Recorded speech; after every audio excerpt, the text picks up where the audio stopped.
Welcome. I'm so glad that you've taken this step to learn more about human trafficking in North Carolina.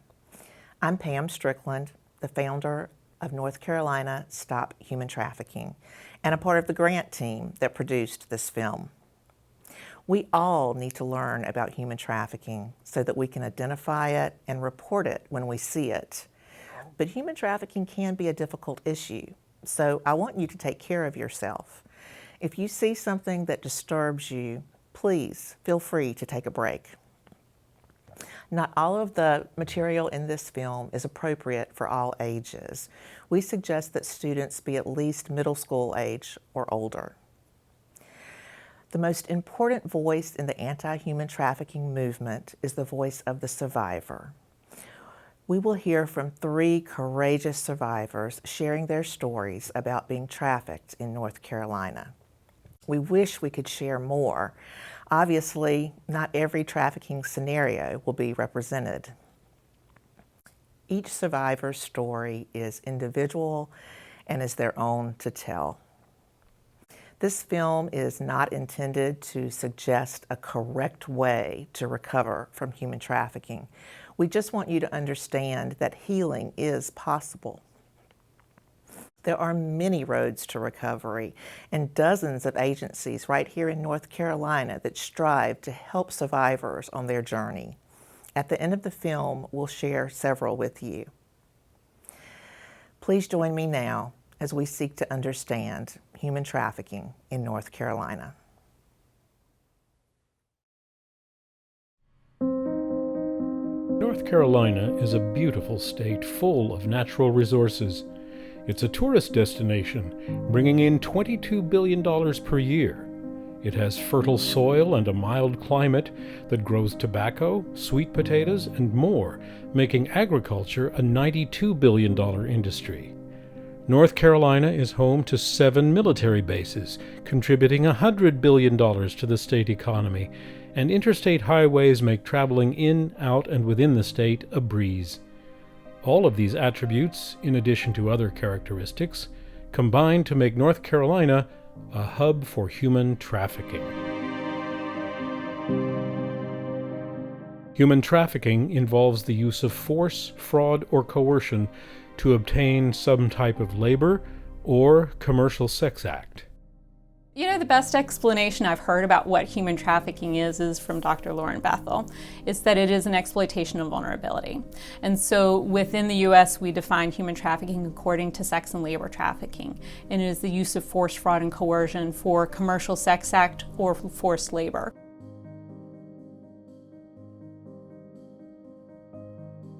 North Carolina's agriculture industry requires thousands of migrant workers every year. Many of them come through the H-2A visa program. Through this program, 21,000 workers, most from Mexico, came to the U.S. in 2018.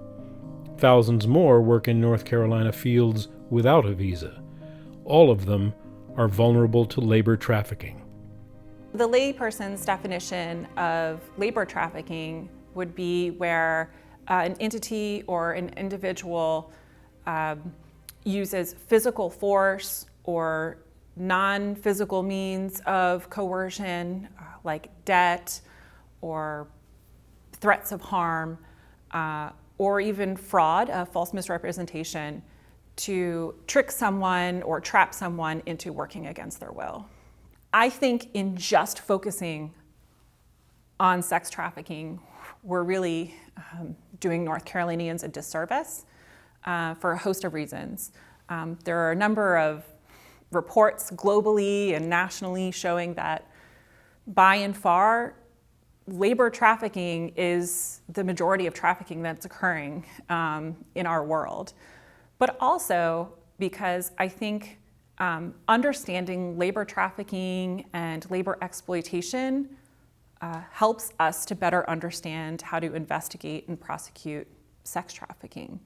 And when you leave those communities and you come to work in a foreign community where you might not know where the resources are, and you're living in a migrant labor camp where an extraordinary number of aspects of your life are controlled by an employer, sometimes that makes you vulnerable to exploitation. And that can even lead to human trafficking. Yo fui contratado por una persona en Florida y así como yo viajé a Norte Carolina. So these farm workers were in their community in Fort Pierce, Florida, as the Florida agricultural season was wrapping up, and they responded to an ad that they saw recruiting migrant farm workers for work in North Carolina. And when they called, they were put in touch with the Baltazar family. The Baltazar family promised these farm workers, including our two clients, that they would have immediate work, ample job hours offered in cucumbers and tobacco. They would be provided housing free of charge with a labor camp kitchen where they could prepare and cook their own meals, and that they would be providing transportation to the job from Fort Pierce, Florida to North Carolina free of charge. And it sounded like an attractive offer to our clients, and so they accepted. Todo venía pagado, nosotros no teníamos que pagar nada. Cuando los fuimos contratados, dijeron que teníamos cocina, pero ya cuando estábamos en el campamento, dijeron que nadie podía meter en la cocina, nadie podía usar. Venimos al campamento y éramos 35 personas y dijo que nadie tenía derecho de salir, de irse, y que teníamos una deuda de $200 por persona de raite de Florida a Norte Carolina, y que teníamos que pagar $9 de comida por cada tiempo de comida. Era un total de $18 diario de comida. The meals that they were provided were not enough to sustain our clients, two adult men at that time. And so what they were doing also to supplement their meals was fishing in like a swamp that was behind the labor camp. And then they made a makeshift outdoor kitchen where they would cook this fish from the swamp nearby to supplement their meals. Their contractors, including Francisco Baltazar Jr., would be around the camp or in the fields, always armed, and he subjected them to armed bed checks when some workers tried to leave. The labor camp was set pretty far back from the public road, so you had to kind of drive through a little gate and then up a very long, sandy dirt path to get to the labor camp. And the worker barracks were in the back of the camp. And between the worker barracks and the road to get to the public road was where the traffickers, including Francisco Baltazar Jr., stayed. And so they stayed there so they could watch and make sure that the workers weren't trying to escape without paying this surprise transportation debt and their meal fees. So the workers that were housed in the camp were frustrated and concerned. They were now told that they could not leave without repaying a debt. They had, for this transportation fee, they had no way to repay the debt because there really wasn't that much work that was being provided to them. And they had mounting debt every day because they were locked out of the labor camp kitchen and had to pay their contractors for meals. And so you've got this pressure of this debt you now have to pay and then mounting debt. You're thinking when the season really starts and there's a significant number of hours for me to work, all of my salary is then going to go to this debt and I'm still going to be left with nothing. Some of the workers escaped, and there were several waves of workers escaping. And after workers escaped the first time, their contractors, including Francisco Baltazar Jr., rounded them up and, brandishing weapons and telling them that they were not allowed to leave without repaying their debts. And if they tried to leave, then they had bullets in their guns for them. Another group of workers left in the middle of the night, and I think they left in the middle of the night to prevent detection by the crew leaders, including Junior Baltazar. And when that happened, our clients, including Mr. Rivas, heard the gunshots and assumed that those workers were being shot at. And then Junior Baltazar entered their room, flipped the lights on in the middle of the night, holding a weapon, and had them counting off to see who was left in the camp. And this was very powerful and kept these workers, including our two clients, in that situation and made them think that they could not leave. They tricked them into sort of leaving the comfort of the community where they knew how to access things, into taking this leap of faith and coming to work for them, in a different state, which happened to be North Carolina, to force them to work.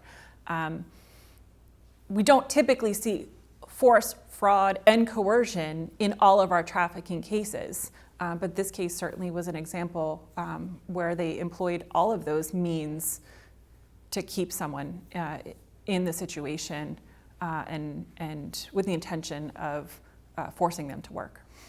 We did ultimately, represented those workers to achieve a settlement with the migrant housing provider. And in that settlement, one of the provisions was that if they were going to be operating the camp for a certain period of time in the future, they had to install landline telephone in the worker barracks with a human trafficking poster that had information about human trafficking and the Polaris hotline number. Our clients had the benefit of working with some really amazing case managers. This was when we were just really at the cusp of forging relationships with professionals and other disciplines to serve human trafficking survivors. And so we were able to refer Mr. Rivas to a case manager in another state who helped him to stabilize.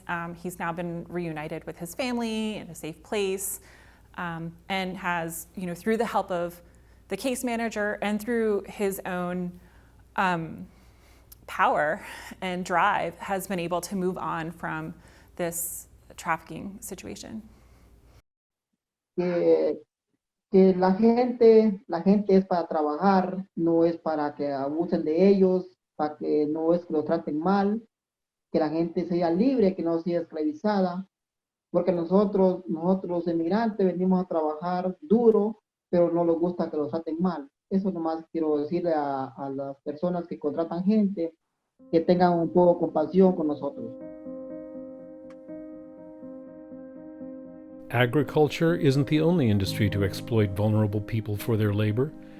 Victims of labor trafficking have been found in North Carolina restaurants, construction sites, nail salons, livestock handling operations, traveling sales crews, gyms, Christmas tree farms, as well as in homes doing domestic work, in hair braiding salons, meatpacking plants, poultry processing plants, and even as part of begging rings.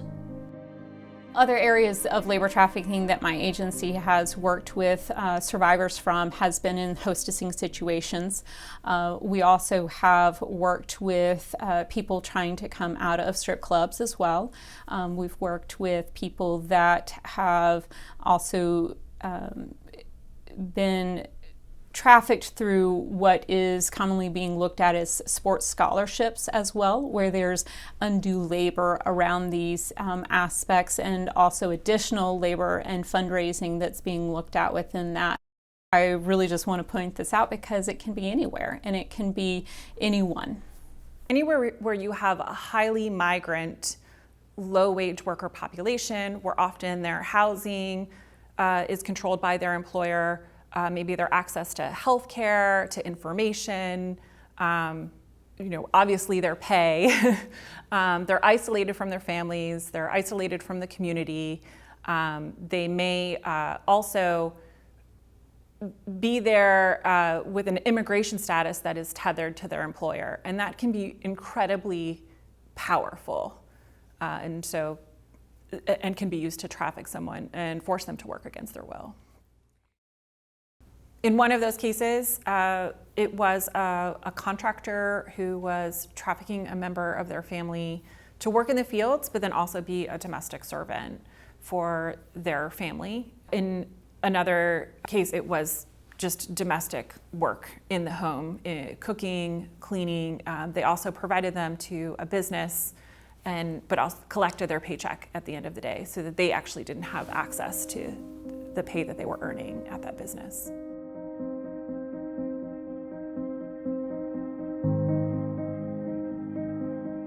Why is there sex trafficking in North Carolina? Because there are sex buyers in North Carolina.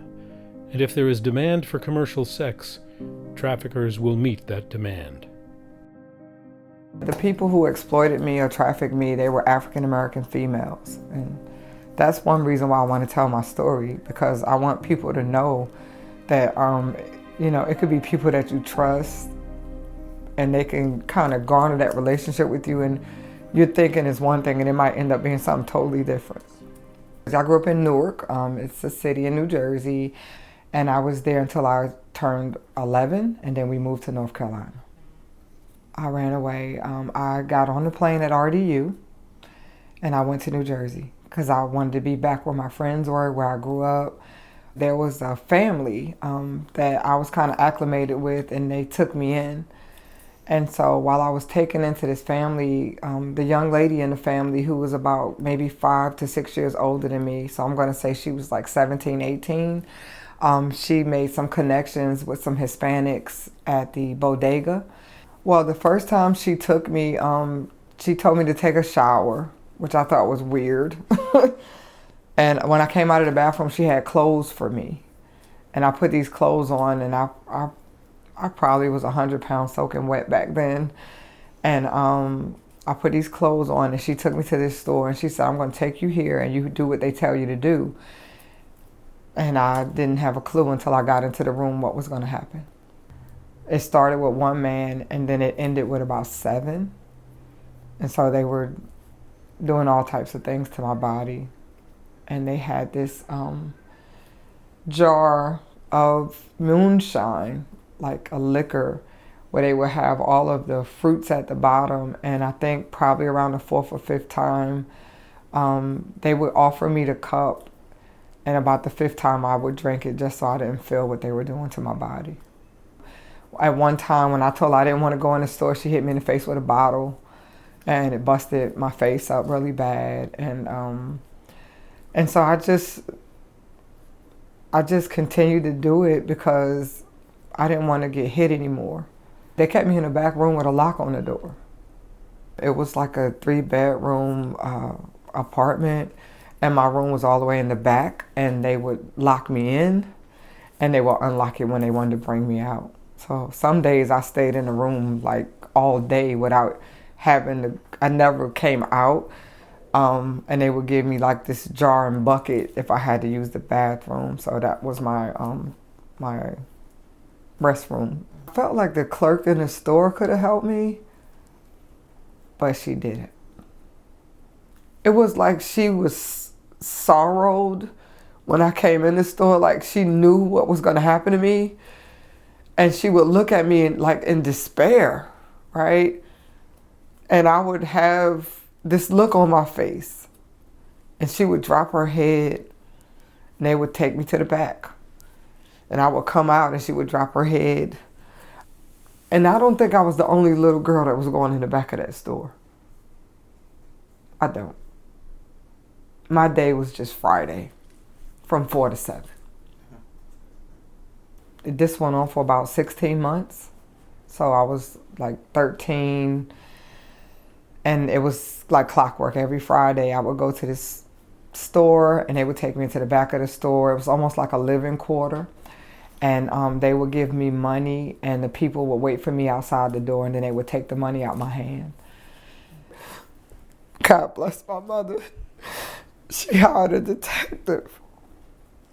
And the detective, he saw me going to the bodega one day, and he tried to get me, but they snatched me by both of my hands, and they ran with me. So I was there with them for about 7 more months after that incident. He came to the house with my mom, and they had me locked in there. I could hear my mother holding up. She was saying, "This is my daughter, have you seen her?" And she's with the detective, and they're outside, and I'm upstairs, and I'm in a closet. But I can see my mother downstairs crying for me, but I can't go out. So, yeah, my mom never gave up. Like, she kept looking for me. And he got me back to North Carolina. I was going to the bodega, back to the same store, and he was in a different location. He was closer than he was the first time. And so he snatched me, and he threw me in a car, and he drove off. And on this particular day, it was just one of the women, not two. So he was able to get me in his car. So when I came back to North Carolina, I was messed up. I remember sitting in the back room in my mom's house, smoking a cigarette at 14 with shades on, because I didn't want to look at myself. And my mother didn't really know how to get me help. She just felt like she got me back. I was home. Everything is going to be all right. And she would always give me Psalms 91. And I pray that prayer to this day. I went through bouts of not wanting anyone to touch me. I was married. I didn't want my husband to put his hands on me. And I would have problems when we were trying to make love. I just didn't want to be touched. And I have had dreams of hands touching me, all different kinds of hands. No one deserves to feel isolated and condemned and ashamed. I know that my experiences could have changed the total trajectory of my life and made me be a very bitter, very mean individual. But God didn't allow me to be that person. He taught me how to love people right where they are. Today, I am serving my second term as a city councilwoman at large here in the great city of Henderson, North Carolina. I run a nonprofit organization, Gang Free Inc., where we work with the homeless, most people that are disadvantaged. We do a lot of outreach. We work with the school system. I just won a district partnership of the year with the students. We talk about how they feel. We paint. We do everything to get their feelings out. And so I talk with them about healthy relationships versus unhealthy relationships. And I'm just an advocate for people. I love people. My experience didn't define me. It made me better.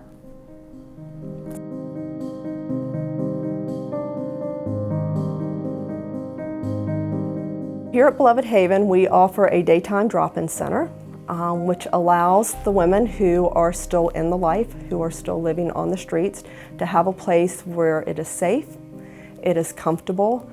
They can come here and get a hot meal, have a support system, have people who can sit down and spend time listening to what is happening in that moment in their life.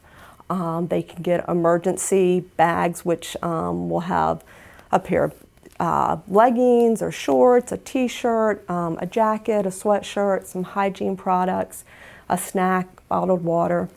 It's just really a place that we have created to build relationships with the women on the streets here. Our jail ministry at Albemarle District Jail is really amazing. It is kind of an offshoot of our drop-in center. So we wanted to go in and talk to them at length and kind of get them to understand that it's not what they've done, but it's what's been done to them. So we are able to go into their pod, into their space, which I really enjoy because it gives them a little bit more of a sense of control. We're not in a classroom and we're not talking at them, but we're all sitting together at a table. That's the first thing, is just to kind of make them comfortable. And then we have a human trafficking assessment that they can go through and answer the questions. And we will come back and we will review them, and then we will call the administrator and ask if we can meet these women one-on-one. Usually we do not have individuals who will self-identify. Many of them refer to them as their boyfriends. This is a relationship that they've had for several years. It's after we start having these conversations about what that looks like and what a healthy relationship looks like and what a toxic environment looks like, then we kind of start to see these light bulb moments where they start to think through, well, maybe this is happening to me. We then come back and we go through that assessment, and then I'll set up one-on-one counseling with them. We'll come in and say, we looked at your assessment and we're concerned about some things that you said in here. We want to make sure you're safe. So let's start talking about kind of what's happened and what the plan is going to be moving forward where we can get you someplace safe. We talk about having a realistic plan for when they get out, right? So what are the first steps that we need to do? Because you can come to me and say, well, I'm going to be a neurosurgeon someday, and that's great, and I'll be cheering you on, but let's back up and make sure you have identification first. Right? Let's get your social security card. Let's try to get you some employment. Let's get you into school. So it's having those baby steps that they can walk through so that it's not too overwhelming for them and they don't get discouraged and they don't drop out.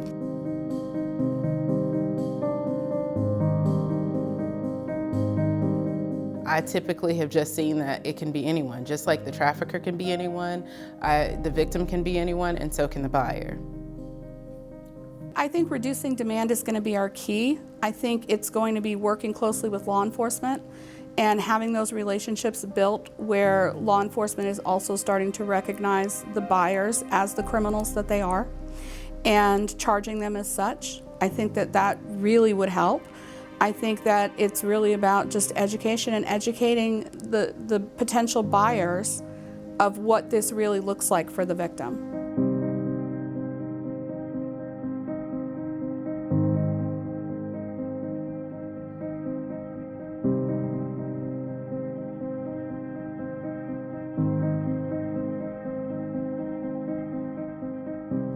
When a minor is sold for sex, it's called the commercial sexual exploitation of children, or child sex trafficking. Sometimes the very people who are supposed to love and protect children are the ones who exploit them. Intrafamilial trafficking is something that we had a hard time even fathoming. We just couldn't even imagine parents selling their children for either drugs, alcohol, or money, or sometimes for influence. But once you have spoken to children who become adults, who then begin to talk about being made available to other people, we begin to understand that a little bit better. When we see children who have been victims of intrafamilial trafficking, expecting them to make a disclosure is an unrealistic expectation. Many times the parental trafficker mixes love with fear, so that the child is cooperative because they want their pets to live, or because they want their mom not to be beaten up, or because you're my daddy and you really love me and it's just one more time. We can see all kinds of manipulation of young children and school-aged children in intrafamilial trafficking. I was raised by an old North Carolina family. We went to church every Sunday. We lived in an upper middle class neighborhood in Raleigh. They presented a good front. They went to all the PTO meetings. They went to all the church meetings. I was 3 when he brought my cat. My sister and I each had a cat. And he brought my cat into the garage and said, "This is what will happen to you if you ever tell the things that are happening to you." And at the time, he initiated the digital touching, digital abuse. It had slit its neck, and it was dripping blood and dead. And he said, "That's what will happen to you if you tell." In Hawaii is when the exploitation started. It was a group that met at the ocean's front in a pineapple field. So you would go through all the dirt roads and everything of the pineapple field, and you would get to the ocean part. And it was a group of people that met, men and women. They started out scaring the kids, because as we drove down the road, they would had on Halloween costumes, scary ones, and they would be putting their faces in the windows and making scary sounds and kind of terrifying the kids. And so at that group meeting, which was pretty large, there were probably 30 to 40 people there, I was initiated into the things that were expected of me sexually, one of which was oral sex. And I bit his penis, and he jerked me up by the neck and started dunking me in the water. And I once again learned that they were the ones in control, not me. My father would announce at the dinner table that he was taking Vicky to a party. My mother took me in the bedroom and was getting me dressed to go, and she was putting on a sweater. And I said, "Please don't make me go. You don't know what they do there. Please don't make me go." And it's a very small house. He walked in, he heard, told me to get in the car. I got in the car. We drove there in stone silence. We got to the barn, and he went in and told the head guy. The head guy came up and shrieked in my ear, "You told." And then they hung me from a 2-story barn by my shoulders. Well, the ropes went under here. And they left me there most of the night. The next morning, my father came and took me down. He seemed to have one rule, which is, I can't kill him off. Virginia might have a hard time with that. And her family was influential. So he came and cut me off. He took me back home to my mother. I couldn't lift my arms to eat. My mother had to spoon feed me for like 2 days, and she never asked what happened. And I feel like she felt like she'd gotten in over her head and had no clue how to handle it, and the easiest way to handle it was to sacrifice her oldest child so she could protect the 3 younger ones, which is what I feel like she must have been thinking. We moved back to Raleigh. We moved to the neighborhood of Beck-Anna, which probably still is upper middle class.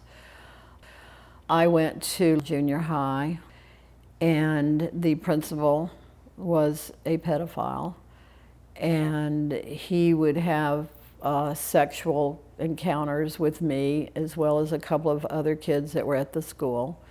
There was also a club that had my father in it, my uncle in it, who was an abuser, a bunch of other men who were abusers. They had regular meetings, a lot of which happened down at the State Theater that was down on State Street in Raleigh. And my father got me a job at age 16 working at the State Theater. But after that, in the nighttime, they would show porn films, and they would use us kids to service the people sitting there looking at the porn films. With the familial child, because they live in the home, it's really, really difficult to figure it out. It's been difficult. I didn't come out of this unscathed. I didn't come out of this perfectly whole, not like a child who was raised in a loving, righteous family. I came out of this as a traumatized child who has severe fear of abandonment. I have fear of everything. My life is basically good. I have a great family. They're not perfect. They all have different issues, but they're still a great family.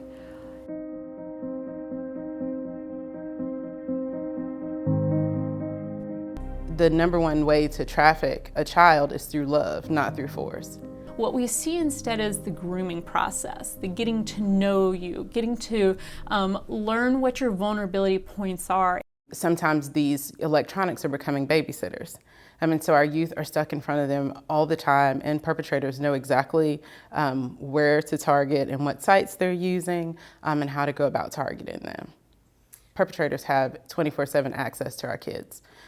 Sometimes people will target impoverished areas just to recruit people, to say, you know, I have this car, I have, you know, this nice item, and you live here, you know, how can I help, you know, how can I help you do better? Or if you live with me or go with me, then I can also get you some of those nice things. And a lot of times traffickers are targeting homeless youth shelters. And so a lot of their victims are there. And of course, if you're at your lowest point, if someone says, I want to help you, I'm going to come take you out or do something for you, and you haven't had someone do that for you in a very long time, just imagine what that feels like to someone in that situation when someone does the smallest thing for them when they've had nothing. And you kind of create this mental prison in your head that I can't leave, or I'm not worth anything anymore. Traffickers are clever and employ a variety of methods to recruit or groom their victims, including promising romance, love or acceptance, exploiting a position of authority, exploiting a friendship or romantic relationship, getting to know a person and their vulnerabilities, offering a better lifestyle and independence, offering gifts, cash, or luxury items, exploiting vulnerabilities or desperation, meeting the need for food, clothing, or shelter, and flattery, lies, manipulation. These methods can be used in person or online.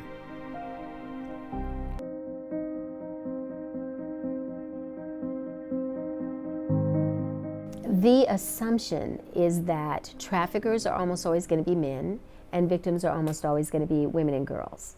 And though that is true in the majority of cases, we certainly have boys who are trafficked as well. The diversity of the traffickers and the diversity of the buyers are important things for us to realize so that we don't stereotype an individual and assume this cannot be a trafficker because traffickers look like this. On the streets, the individuals who are selling these girls and boys can be black, they can be white, they can be Italian, they can be Hispanic. There are many types of ethnicity and race. Trafficking is a very well recognized aspect of gang membership and the way that gangs make money. We do know that biker gangs are also associated with sex trafficking. And as I mentioned before, girls who are sold by gangs are expected to support the gangs through prostitution and or as victims of sex trafficking. There is no one type of offender, just like there's no one type of victim. We have seen potential traffickers who have been in professional settings that have been doctors and lawyers. We have seen situations with significant red flags for trafficking where they were the patriarchs of the town, and it was a rural town where, you know, this person's family goes back generations.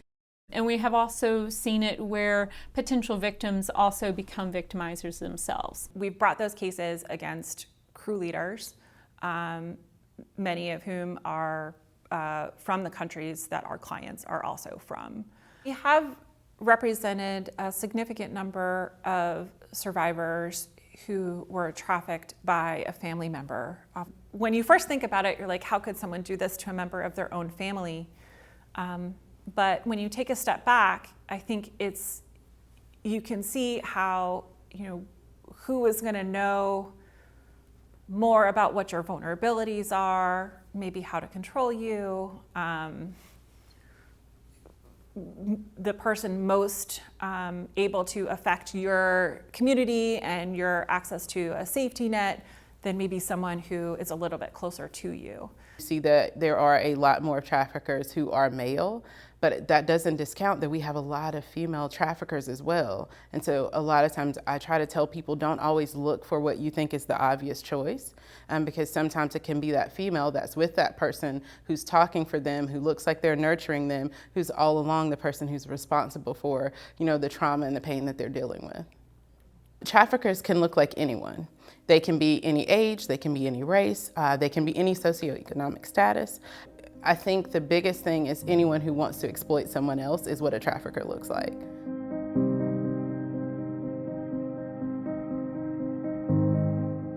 We know that for most of these cases, it's not bars on the windows and chains and locks and physical force. Traffickers are very savvy and they can use non-physical means of coercion to keep someone there. You feel like you can't leave because this person knows where your family lives. We've had situations where things were just as benign as someone reaching into a console in their car and just putting a gun on the dashboard. Just being able to show a weapon is a statement in itself. Victims of trafficking are not usually locked up or imprisoned. Instead, traffickers have developed powerful methods to keep their victims under control. These include withholding or providing drugs or alcohol, withholding or providing access to children, withholding or providing love and affection, threats of violence, threats against family, psychological manipulation, displaying weapons, physical force, blackmail with videos, threaten to report crime, threaten deportation, debt bondage, and isolation from support networks.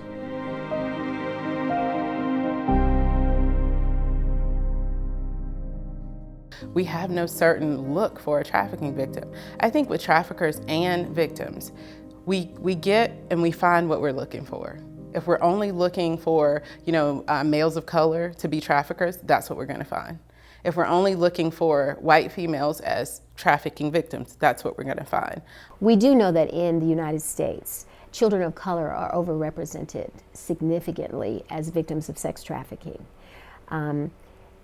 Partly because of poverty and impoverished communities, partly because of racism, partly because of the need for an individual the buyer, that is, to feel that they're not going to run into this child again because this child is discardable if they're very impoverished. And we know that poverty is a key reason that people are being trafficked, whether it's because the families need things or because the person themselves need things. And sometimes they get in a situation because they were trying to have a need met again, and instead of getting that need met, they end up being trafficked. Our office has represented both male and female victims of trafficking, and also adult and minor victims of trafficking. The majority of the survivors that we have represented are foreign nationals. We've represented survivors from Thailand, from Indonesia, from Mexico, from Guatemala, and from Honduras, and the United States, who've been survivors of trafficking. So we certainly do see boys who are victims of this kind of crime, and it's hard for these boys to be able to talk about this because many of the survivor boys that I've spoken to who are now adult men speak of the fact of having talked with their own families about this and very often being derided or having been told it can't be true, you're a liar, you're ungrateful. I've worked a lot with our Commission on Indian Affairs. I've also worked a lot with the missing and murdered Indigenous women groups across the country. And so we know that human trafficking is one of the #1 reasons that a lot of women and girls who are Native American or Alaska Native have gone missing and sometimes ended up being murdered. When we think about just the limited access to services that people who are within tribal and indigenous communities have, that's already another issue. The trust factor of not trusting some of the local service providers, not trusting local law enforcement, and then having all of these things happening, then they're not reporting it.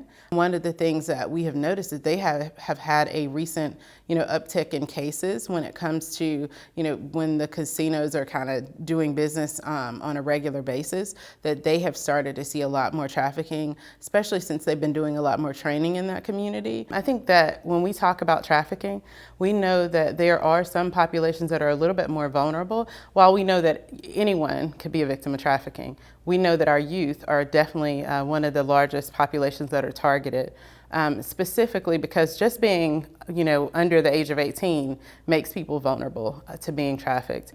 LGBTQ youth are already isolated from their families. A lot of times, not only being isolated, but just the guilt, the shame, the fear, the things that they are experiencing already make them a little bit more vulnerable to being targets of not only trafficking, but domestic violence, sexual assault. And so, yeah, they're definitely more, I would say, more vulnerable than a lot of other groups. One of the cases, I guess, that I always think about is a person who was transgender. And thinking about some of the issues and the needs that that person had, it was just, the first thing was having someone believe them. Farm workers, migrant farm workers in particular, are vulnerable to human trafficking.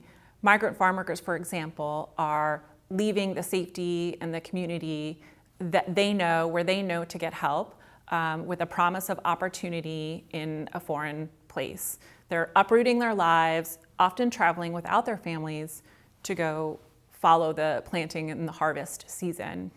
So the combination of all of these things, sort of the newness to the community, a really extraordinary amount of control by one entity, the fact that they really are sort of hidden or separated from the community around them, create kind of like the perfect storm. And so I believe as a result of those things, we have seen trafficking here in farm work in North Carolina. Anyone can be a victim of human trafficking, but some people are more at risk than others. Some of the vulnerable populations include youth, anyone under 18, indigenous or native people, victims of child sexual abuse, members of the LGBTQI community, foster care kids, juvenile justice offenders, homeless people, those with mental health issues, those with substance abuse issues, runaways, those living in an unstable family environment, people living in poverty, those with a language barrier, low-income earners, anyone who is new to a community, anyone who lacks social support, undocumented workers, and anyone with learning disabilities or developmental delay.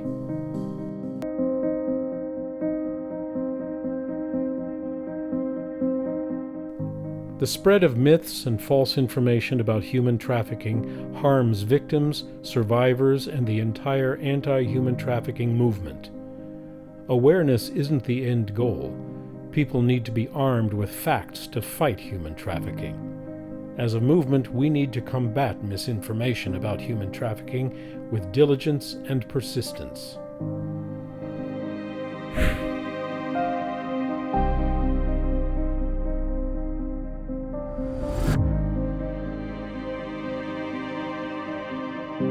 There are a lot of myths that are out there that are surrounding human trafficking that I feel, and I know a lot of people that do this work feel, are very harmful not only to the work, but also, more importantly, to survivors of human trafficking. There's the things where there's, these online stores that they're saying have merchandise that are named after children that are being shipped out to places with people inside of suitcases and cabinets and all of these things. So many different conspiracy theories of people who are adamant that all trafficking happens with white vans, with people driving those. So many different pieces of miseducation out there. So I think it's so important for us to take some time to educate ourselves about what trafficking really is and what it really looks like, because a lot of those myths and things that are out there can do so much more harm than good.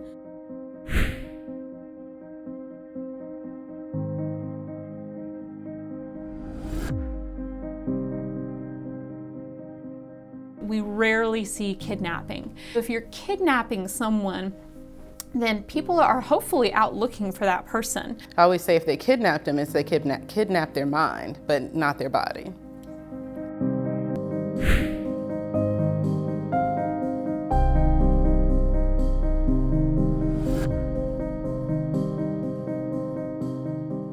What is the difference between smuggling and human trafficking? Is it the same thing? And no, smuggling is a crime against our country's borders, where someone is brought in illegally to come into the country to live and work in the country. What often happens though is that there is a vulnerability, or what can happen is that there is a heightened level of vulnerability that can be exploited, where that smuggling situation and the person being smuggled in is now wholly at the mercy of this smuggler or coyote, and now can be forced into other situations because they have no means to protect themselves.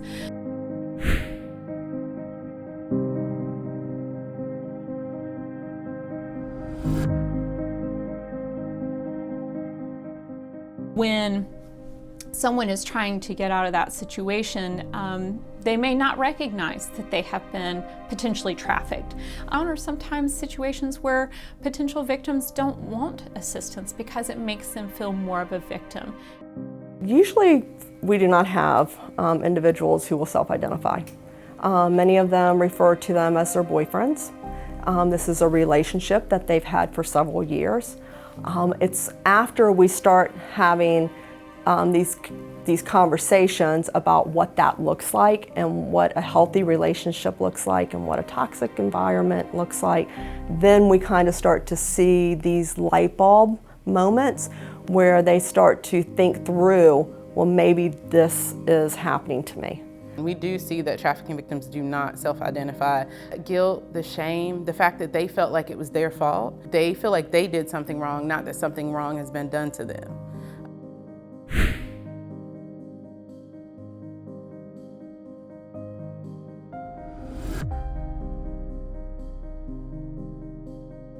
I think one other thing that gets left out of the discussion a lot is male survivors.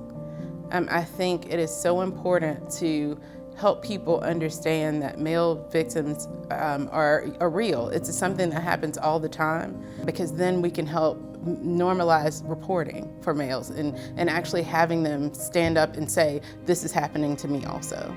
Because we know that, on average about 30% of trafficking survivors are male. But we're not talking about it, so we don't identify them, and they don't feel comfortable coming forward a lot because of the stigma around it. What can you do to help stop human trafficking?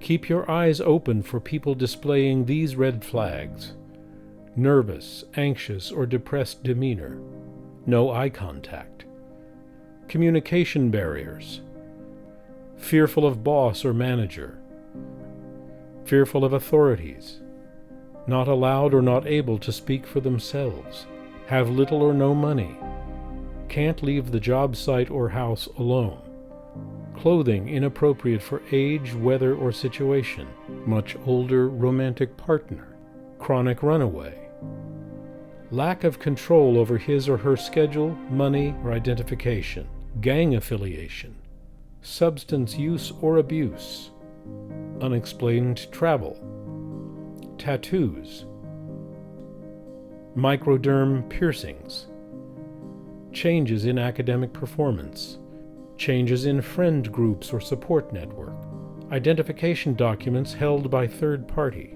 don't know where they've been, can't give you an address, no idea what time it is, unexplained injuries, wear same clothes over and over, unexplained absences from school or work, use of prostitution terminology such as daddy, the life, or wifey, living where they work, transported by employer to and from work, overcrowded living conditions, unusual security measures, must pay deposit to be hired, owes money to their employer, undernourished, unaddressed health conditions, and multiple hotel key cards. One of the things we do want to encourage is that you don't attempt to act by yourself. If you notice that it's a situation and someone looks like they may be in danger, do not try to jump in or do anything, but call 911. We want to help people, but it's so important to think about it, even if you're like, I can do this and I'm not scared, but think about the person and the harm that you're doing to that person, because if the trafficker figures out that they've talked to you or that anything like that has happened, then a lot of times they will be either beaten or they could be, you know, something as serious as being killed because of a conversation that they had. So you want to be careful. Not only are you putting them at risk, but you're also putting yourselves at risk. And so please be careful. Do not, you know, go and try to interrupt or break into a situation that you think might be a trafficking situation, but call people who are trained and professionals who are used to doing this kind of work. North Carolina law requires that the National Human Trafficking Hotline be posted in many public places and businesses. North Carolina has a partnership with the National Human Trafficking Hotline. Calls from North Carolina received by the hotline are forwarded to appropriate law enforcement and service providers so that cases are investigated and victims are served as quickly as possible. So what can you do? Speak out. Here's how. Pay attention to what's happening around you and report red flag behavior. Don't wait to call for help. Report as soon as possible. Every minute counts. Don't approach the victim or the trafficker. Doing so can endanger you and the victim. Call 911. That is the fastest way to get help. Don't worry about being wrong. Your call may save a life.